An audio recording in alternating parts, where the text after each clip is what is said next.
मुलांना जर आपण बीट खायला दिलं ना, तर मुलं अजिबात बीट खात नाहीत. पण त्यापासून जर एखादी छान रेसिपी बनवली ना, तर मुलं नक्कीच आवडीने खातात.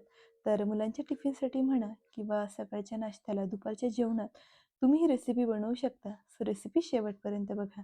तर इथे मी मिक्सरच्या भांड्यात 1 वाटी रवा घेतलेला आहे आणि त्याच वाटीने आपल्याला अर्धी वाटी बेसन घ्यायचं आहे. एक छोटंसं बीट छान साल काढून खिसून घेतलं. ते सुद्धा आपल्याला यामध्ये टाकायचं आहे आणि मिक्सरमध्ये अजिबात पाणी वगैरे न टाकता तसंच फिरवून घेऊ. परत मग 2 चम्मच मी इथे दही टाकलेलं आहे. यात अर्धी वाटी पाणी टाकायचं आणि परत मिक्सरमध्ये आपल्याला फिरवून अगदी स्मूथ असं बॅटर करायचं आहे. आता हे बॅटर एखाद्या बाउलमध्ये काढून घ्यायचं. थोडंसं पाणी मिक्सरच्या भांड्यात टाकायचं आणि छान घोळवून त्यातलं जे बॅटर आहे ना, ते सुद्धा निघून जातं आणि ते पाणी आपल्याला या बाउलमध्ये टाकायचं आहे. चवीपुरतं मीठ टाकलं आहे आणि सगळं व्यवस्थित मिक्स करून इथे आपलं बॅटर तयार झालं आहे. चॉपरमध्ये काही भाज्या टाकायच्या तर मी इथे कांदा टाकलेला आहे, टोमॅटो, गाजर आणि थोडीशी पत्ताकोबी होती तीसुद्धा. त्या भाज्या तुम्ही तुमच्या आवडीनुसार ना इथे कुठल्याही टाकू शकता, ज्या तुम्हाला आवडतात किंवा तुमच्या घरी अवेलेबल असतील, त्यातल्या सगळ्या भाज्या तुम्ही इथे घेऊ शकता. भाज्या छान चॉपरमध्ये अगदी बारीक अशा चॉप करून घ्यायच्या. चॉपर जर नसेल ना, तर मग तुम्ही ह्या भाज्या छान बारीक अशा कट करून सुद्धा घेतल्या तरी चालेल. त्या कढईत आपल्याला अगदी थोडंसं तेल टाकायचं. जवळपास अर्धा चमच मी तेल टाकलेलं आहे आणि त्यात आपल्याला ह्या सगळ्या भाज्या टाकून घ्यायच्या आहे आणि मस्त ह्या तेलात परतून घ्यायच्या आहे. जोपर्यंत भाज्यांमधला कच्चापणा जात नाही ना, तर 2-3 मिनिटं ह्या भाज्या सगळ्या छान आपल्याला परतून घ्यायच्या आहे तेलात आणि बघू शकता इथे आपल्या भाज्या छान परतून झाल्या आहेत. तर इथे मी ना पनीरसुद्धा टाकते आहे. पनीर अगदी ऑप्शनल आहे. असेल तर टाका किंवा मग नाही टाकलं ना तरीही चालेल. मी इथे जवळपास 100 ग्रॅम पनीरची क्यूब घेतलेली आहे आणि पनीर खिसून आपल्याला यामध्ये अशा पद्धतीने टाकून घ्यायची आहे. सगळं व्यवस्थित मिक्स करायचं. बेसिक मसाले टाकूया, जे आपल्या घरी असतात ना मसाल्यांच्या डब्यामध्ये, तेच मसाले आपल्याला यामध्ये टाकायचे आहे. तर थोडंसं लाल तिखट टाकलेलं आहे मी. तिखट तुम्ही तुमच्या आवडीनुसार इथे कमी जास्त करू शकता. त्याचबरोबर हळद, धणे जिरे पावडर आणि चवीपुरतं मीठ टाकलेलं आहे. सगळं परत व्यवस्थित मिक्स करून घ्यायचं आणि स्टफिंग आपली तयार झालेली आहे. लगेच आपण इथे शीट्ससुद्धा बनवून घेऊया. तर बॅटर एकदा छान व्यवस्थित मिक्स करून घ्यायचं आहे आणि तवा गरम करून आपल्याला तव्यावर हे बॅटर अशा पद्धतीने स्प्रेड करायचं आहे. जसे आपण डोसे बनवतो ना, तशा पद्धतीने आपल्याला हे बॅटर छान स्प्रेड करून घ्यायचं आहे.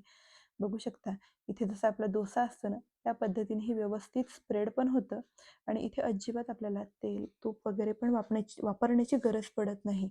आता हे शीट्सना आपल्याला दोन्ही साईडनी 1-2 मिनिटं छान भाजून घ्यायची आहे आणि बघू शकता मस्त आपली इथे शीट तयार झालेली आहे आणि इथे आपली स्टफिंगसुद्धा छान थंड झाली आहे.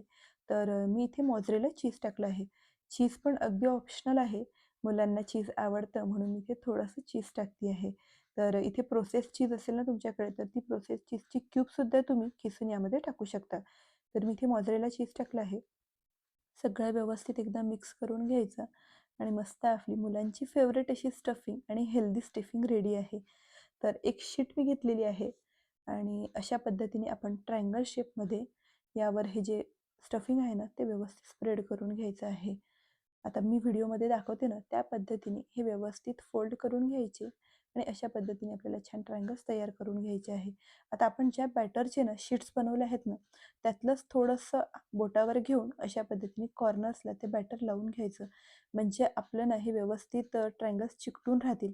त्यामध्ये जी स्टफिंग आहे ना, ती अजिबात बाहेर वगैरे निघणार नाही.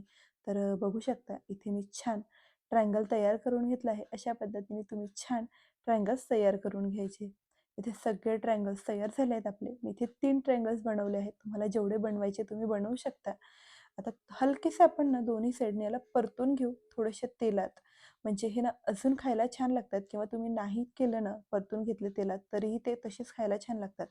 पण मी थोडंसं तव्यावर तेल टाकलेलं आहे. तुम्ही इथे बटर किंवा तूप वापरू शकता आणि यावरच थोडेसे पांढरे तीळ टाकले आणि हे ट्रायंगल्स आपल्याला थोडेसे आपल्याला मस्त परतून घ्यायचे आहे.